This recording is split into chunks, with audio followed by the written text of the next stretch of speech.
Hey, everybody, and welcome back to our latest little podcast here. And again, for those who don't remember, I'm Roddy. I'm Landy. And together we share our life here in Mexico after moving here in 2021, and we share the good and bad of living in Mexico. All right, and today we're going to be talking about why to not move to Puerto Vallarta. And I know some people may be confused, considering we just moved here. But again, this is for other people who may be considering to move here and some issues that they may have if they move. And we've been living in Mexico for about 3 years. Our channel share all the good and the bad living in Mexico. So if you haven't subscribed us, please click the button. We renew our videos weekly. So join our journey. So we'll go ahead and jump into our reasons and to why you should not move to Puerto Vallarta. Now, the first one is going to be the most obvious, I think, is going to be price. Yeah. As compared to most of Mexico, Puerto Vallarta is definitely going to be more expensive, right? I would think the only place I could consider maybe more expensive is Mexico City. Mexico City or maybe Monterrey. Right. Besides that, in general, all compared to the rest of Mexico, except for very few exceptions, it is going to be more expensive here. True. Right? Like our rent, or rentals in general, or buying real estate here. What's the kind of average? What should people expect? Yeah, I think at least 20,000 pesos at least for a 2-2, 15, 20. It can go up to 60,000 if you want a sea view in a romantic zone, beautiful villa. It's just the price wise. Right. Even for the locals, just a small studio can easily cost 8,000, 12,000 pesos nearby the beach side. Right. It's very expensive. And again, that we're just talking entry level, right? Again, very basic, plain, nothing fancy, or maybe further back into the city away from the beaches. Right. You might be able to find, that 12, 15,000 possibly. And so again, that's just kind of jumping in if you want to just be here in the city. And again, then the price is only going to go up and way up. Yeah. And also lots of prices are for short-term rentals, furnished. So easily they show you the price even in US dollar, Canadian dollars. So the price can be just high. Yeah. So you have to consider that in moving here. And again, not only maybe so much just the price of rentals, but things that you have to take into consideration when living here are things like bills. The bills, right. Now, in general, your basic bills, gas, internet, things like those are going to be pretty on par with the rest of Mexico. Not too expensive. The one thing you have to really look out for here is going to be your electric bill. Sure. Right? Now, during the high season, which is more the winter months, you really don't need your AC on. Right? Again, the weather is very nice for the most part. You can just have your windows open, so it stays very cool and temperate throughout those 5-6 months. We're talking more about the summer months, right? The low season. Now, again, we're barely kind of entering that part of the year now, so we haven't experienced it ourselves, but we're going based on what people have told us, right? And we've heard some crazy prices. Anything from like 2,000 pesos up to like what our neighbors said, like 7,000. Yeah. Up to like 7,000 pesos. So again, I think that's also going to depend on how much you use. And how big your place is. If you have just a 1-1 apartment or 2-2, and then you try to save it when you leave the house during the day, you turn it off, you come back to turn on. I heard the price maybe monthly you pay $75 to $150, depends how you use it and how new the air conditioner system are. Right. So that's why our neighbors started washing the filters. Right. They clean up everything to save some energy. You should have it maintained. Again, what we were told is maybe have it maintained every 6 months. At least once a year, you should definitely have it maintained when you come out and clean it, and that'll help it run more efficiently. Now, again, that may not sound like a crazy price, $75 to $100 US. As compared to other parts of the U.S. or Canada. But we're just kind of talking locally here in Mexico that is considered high. Or like I said, 7,000. That's crazy. Oh, yeah, because also the house is big. It is a bigger house. Right, like 150 square meter house. And we have heard a few people say that they run the ACs all day. Once we receive the bill, we're going to make another video about the cost of living. Besides the electric bill, if you want to go out and eat and enjoy the restaurants, again, expect some higher prices, maybe even on par with some U.S. restaurants. Now, again, I think here we're talking more about if you're just coming to maybe visit or you want to go to a little nicer beachside restaurants. Again, the prices are not necessarily any cheaper. They're actually quite pricey, as compared to the rest of Mexico. Now, can you find more inexpensive food here in Puerto Vallarta? Absolutely. You got street tacos, little mom and pop restaurants, the comida rápida, which is just quick food that's ready to go. Like the other day we went to our neighborhood across the street. We had the birria, which is the stewed beef tacos. Yeah. That was very reasonable, like 20 peso each. Was very close to the beach side. Right. So you just really need to find out, if you live here for long term, which restaurants are in your neighborhood at a more reasonable price range. Right. If you go to the tourist area, like a romantic zone or the central, there are more pricey. You just have a look at it. For me, I always look at a fish taco or shrimp taco. Like 3 fish taco, 250 pesos. That's quite expensive. Yeah. Yeah, but we also find a more reasonable price, like a 150. Right. Or like a 50 peso each, right? Yeah. You can find those prices. But for some reason, when people come to places like this, especially when they're new, again, maybe they have something in their mind about the local food or smaller restaurants, and so they tend to kind of go to these nicer, fancier restaurants. If you kind of have that level, you're going to spend a lot of money very quickly, and again, depending on your budget, that can add up really, really fast. So just kind of be cautious of where you go eat. Now, again, we're not saying we like to go out and have a nice meal ourselves too. But every now and then, right? If that's going to be your main place to go out and eat, watch out. It can add up real quick. So besides the price, we have to consider the hot and the humid summer months. Yeah. It's from May, like end up in November. Yeah, October, November, right? Somewhere in there. Again, it's going to be a good 6 month period where the heat, from what we've heard, is just going to be extremely hot and extremely humid. So you have to be prepared for this. Depending on where you're coming from, this may be an issue, right? Again, where I come from, it's not going to be too bad. I'm kind of used to it. But I think most of the U.S. and most of the parts of the world that people come from are probably not going to be prepared for this type of heat and humidity. We're talking low, mid-90s with a very, very high percentage of humidity.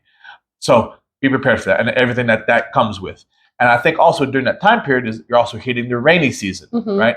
So again, this is where it tends to rain a lot. I think that's where a lot of the humidity comes from. True. Now again, and then this could even lead to a few issues, right?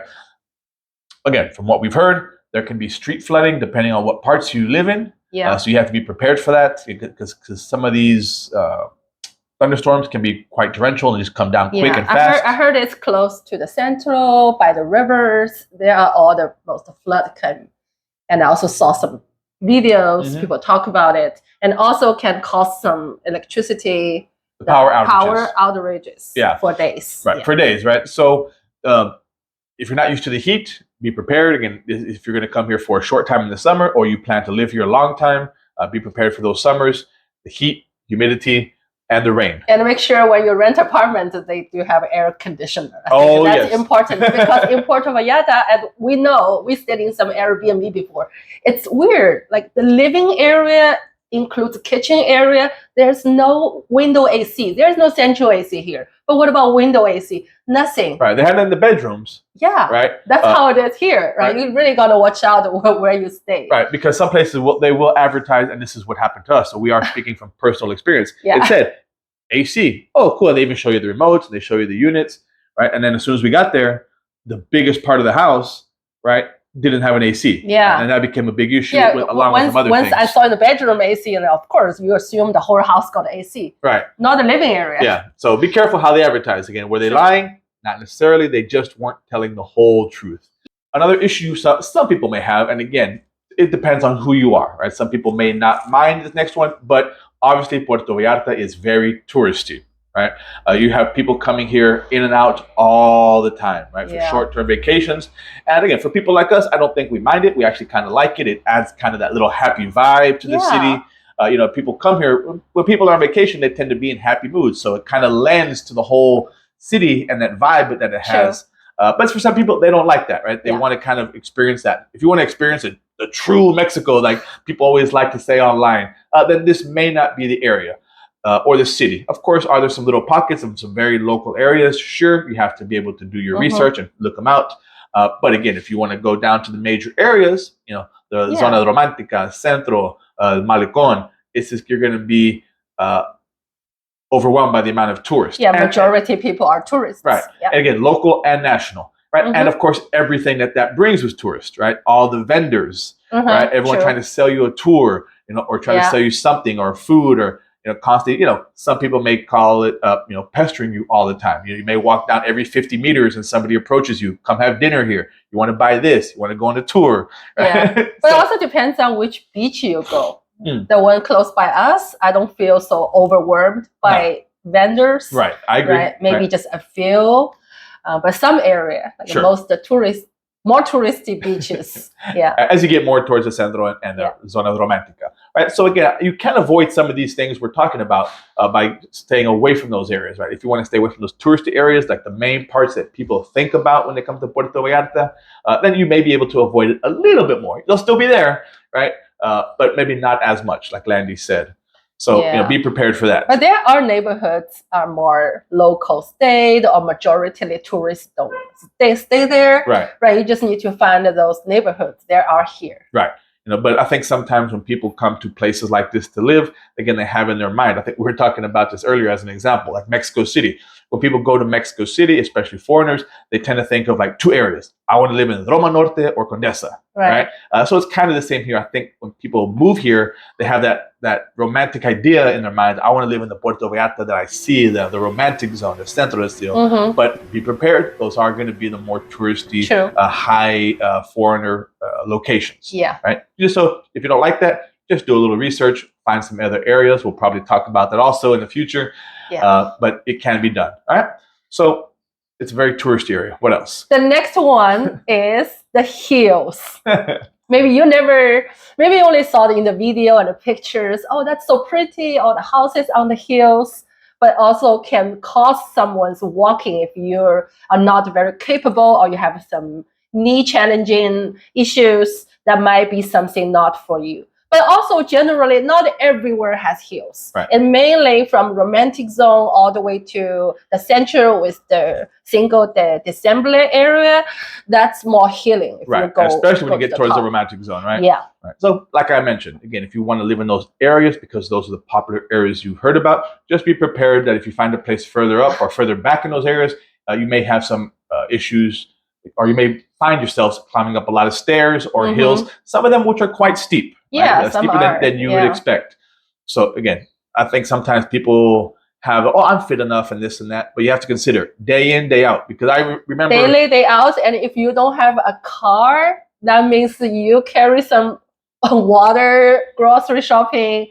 That's everyday challenges, especially for hot summers. I can even think of the example of that couple we interviewed, the Catlows. Oh, they were very fit, right? Very fit people. They run all the time, exercise, and even after they said after a while, it kind of became an issue having to go because they didn't have a car, and they would kind of mentioned also, that they'd have to, every day it kind of became an issue, and so that's even for very fit people. I would consider them on that level. So if you're not that fit, and when you were looking for short-term stay, when maybe you haven't found a long lease yet, when you look for Airbnb, make sure the location.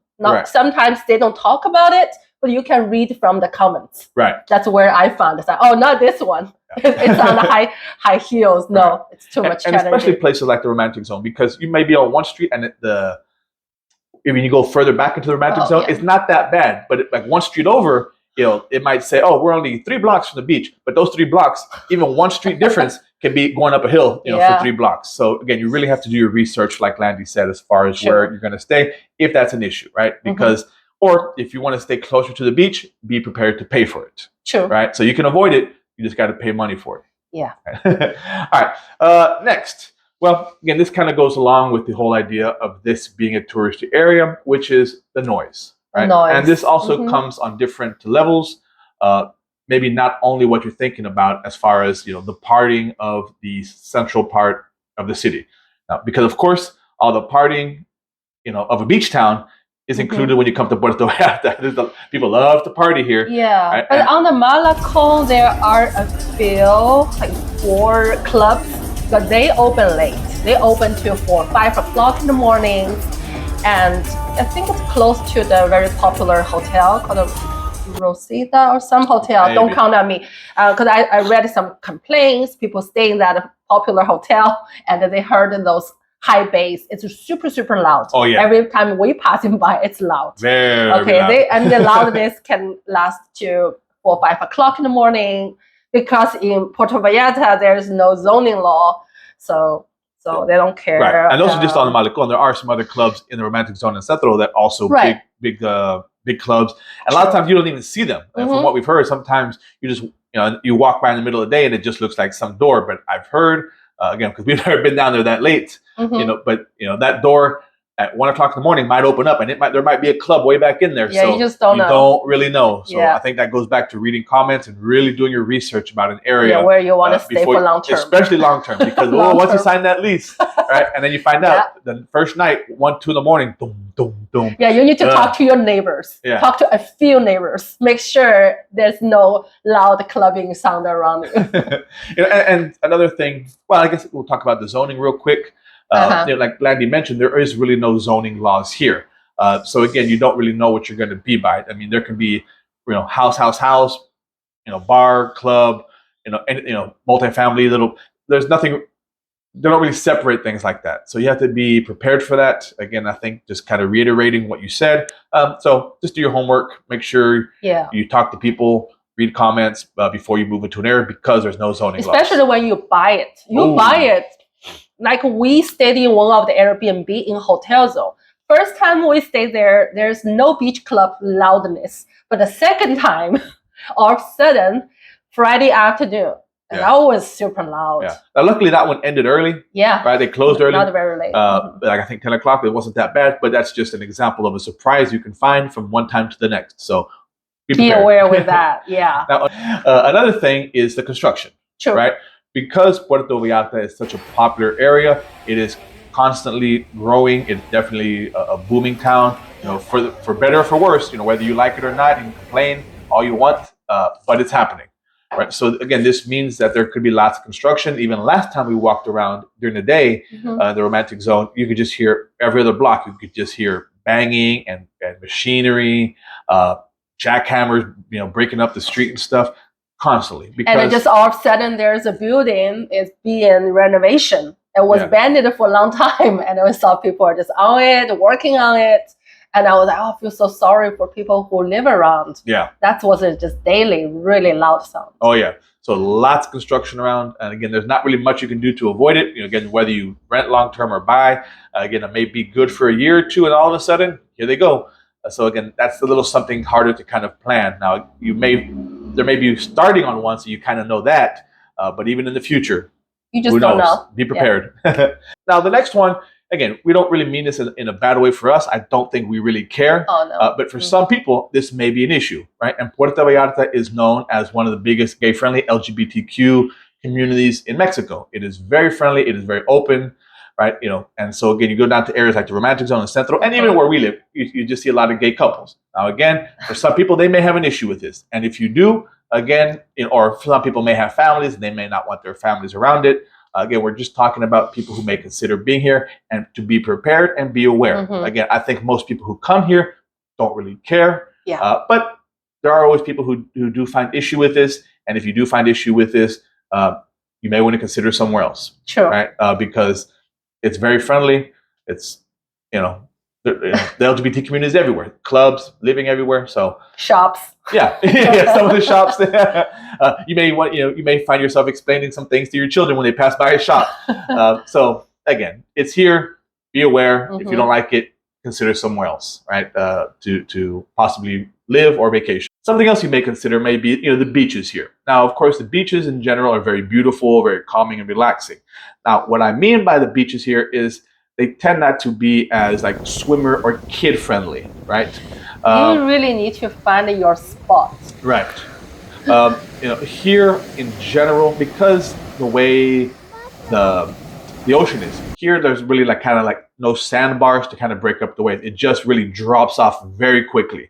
I mean, you go 5-7 meters into the water, you'd be walking, and then it just drops off, to maybe 4 or 5 meters, and it just keeps on dropping out into the bay. So, and that causes some issues as well. If you're just playing on the shore, right? Like sometimes, like kids and people who aren't very strong swimmers like to do at beaches, maybe like in the U.S., right? You can just kind of sit there and there's nothing really to worry about. Here, there's a very strong riptide or undertow that can really cause issues if you're not prepared for it. Like where we stay, we're passing by all the hotels. They're always the red flag. Yeah. Always red flag. Right. But we know that they don't want to also less responsibility Right. for something happening. But you can definitely feel it, right? Again, growing up, in South Texas, we were close to South Padre. Even like in Houston and Galveston, the beaches you never really felt that undertow really sucking you out when the waves True. went back in. Here, you have to be prepared. But also not all beaches. No. Like the more those beach are more kids family friendly. Right. We saw people swim there, or we went to the marina, the beach over there the other day. Oh, in Puerto Vallarta, right? Or further in Nayarit State, the Nuevo Vallarta beach. That was a very nice beach. Very, very kids friendly. Right. Yeah. So you can find them. They're just not going to be everywhere. Again, you have to really look for it. So that could cause an issue for young ones or people who may not be strong swimmers. Right. Yeah. If you want to watch our top 6 our favorite beach video, also welcome to watch on the top. All right. So we do have the beaches. Just be prepared. Yeah. And also one more thing to add on the beach, the rocks. Oh yeah. It is very. They are very rocky here. Not everywhere rocky, but some parts are rocky. You need to find your place to hang out. Right. Again, you can slip. It can poke you in the foot. Yeah. Wear the beach shoes. That's the solution. Yeah. Bring beach shoes. Again, once we got here, we knew that was going to be an issue. We already bought ours. Yeah. Just to be prepared for times like that. So yeah. But we found our spot to swim. Oh yeah. It's very sandy. We have some good areas. So the last one is about Puerto Vallarta's energy. Yeah. It's very laid back because it's located in the ley line area. Right. Which we talked about in our last episode. Right. So again, these are just these lines that kind of cross the globe, and there's supposed to be a very specific energy, and where there's a big intersection of these ley lines is very close here to Puerto Vallarta. So that kind of made, we talked about it in our last episode, kind of may lead to this very laid back kind of feeling that you experience here in Puerto Vallarta, which, like I said, for most people, that's great. But again, they're very kind of high type A personalities. You may not enjoy it as much. So because that's me. Yeah. But I do enjoy it a lot. I think I'm changing myself. I really enjoy it. Yeah. There's going to be a time of adjustment, right? And maybe for some people it's easier to adjust. For others, they may not be able to adjust, right? Things just go at a much slower pace, like even something as small as like the little thing we needed fixed in our bathroom. I think that took them 2 weeks to come fix. Oh, more than that. And again, it wasn't anything major, so I think that's why we were okay with it. And for them, they're like, whatever, it's not a necessity. But it took them at least 2 weeks, if not more, to kind of come take care of the little small like problem. I went to my hairdresser, and the man said, "That's how it is." Anyway, he was like an hour late, right? That's my work schedule, always like that, 1 hour late, but I was not trying to be rude and just walk away. I already waited for 30 minutes. Oh, yeah. But also that day, I think that's what one of the lady also late. So that's why anyway. So it's how the lifestyle here. Right. We're going to adjust to it. Nothing to rush. That's how it is here. Right. Very slow pace. Right. So just be prepared, right? Now, this is our list of reasons why you may not want to consider to move to Puerto Vallarta. Again, let us know. Did we miss anything? Were we wrong about anything in your opinion? Let us know in the comments. We always appreciate it. We try to get back to you as soon as we can. And with that being said, enjoy. Have a great day. Hope you like this video, and hope this video give you good information for you to considering moving to Puerto Vallarta more smoothly. All right. Talk to you later. Have a good one. See ya. Bye-bye.